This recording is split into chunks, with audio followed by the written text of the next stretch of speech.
Një delegacion dypartijak i Kongresit Amerikan, i përbërë nga kongresisti republikan Keith Self dhe kongresisti demokrat Suaz Subranayam, janë duke zhvilluar një tur vizitash në Ballkan. Aktualisht, ata janë duke zhvilluar një vizitë në Serbi, ku në agend është përfshirë edhe Lugina e Preshevës, një rajon i banuar kryesisht nga shqiptar. Dy ligjvënësit amerikan do të priten në Beograd nga kryetarja e Kuvendit të Serbisë, ndërsa të martën pritet të vizitojnë edhe Preshevën.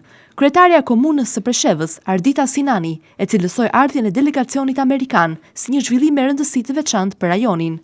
Në një reagim publik, ajo tha se vizita përfaqëson një moment historik për Luginën. Kjo vizitë e veçantë vjen në një kohë kur çështja e të drejtave të shqiptarëve në jug të Serbisë ka marrë një vëmendje më të shtuar në Washington. Me iniciativën e kongresistit Self, Komiteti për Punë të Jashtme i Didhomës së Përfaqësuesve miratoi në janar një projekt ligj që kërkon hartimin e një raporti të detajuar mbi gjendjen e pakicave në Serbi, me fokus të posaçëm tek shqiptarët e Luginës së Preshevës. Sipas regjistrimit të popullsisë të vitit 2022, në Serbi jetojnë mbi 60.000 shqiptar, kjo e cila përbën pakicën e katërt më të madhe në vend.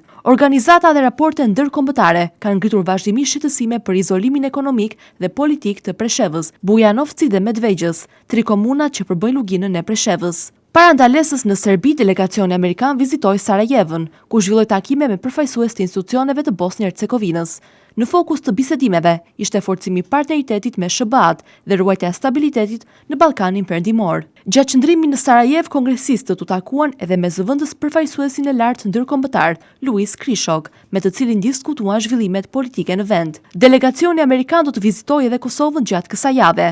Pak ditë më parë, kryeministri në detyrë i Kosovës, Albin Kurti, bëri të ditur se kishte zhvilluar një takim virtual me disa kongresistë amerikan, përfshirë edhe Keith Self. Kurti vlerësoi mbështetjen dypartijake që Kosova gëzon në Kongresin Amerikan dhe theksoi se bashkëpunimi në fushën e mbrojtjes mes Kosovës dhe SBA-ve është më i fortë se kur. Në fund të prillit, Self së bashku me kongresistët Richie Torres dhe Mike Lawler prezantua një rezolutë në Kongres, e cila mbështet avancimin e Kosovës drejt antarësimit në NATO. Dokumenti tregon se institucionet demokratike, kontrolli civil mbi sektorin e sigurisë, si dhe karakteri shumë etnik i Kosovës, përbëjnë argumente të forta për integrimin e saj në Aleancën Veriatlantike.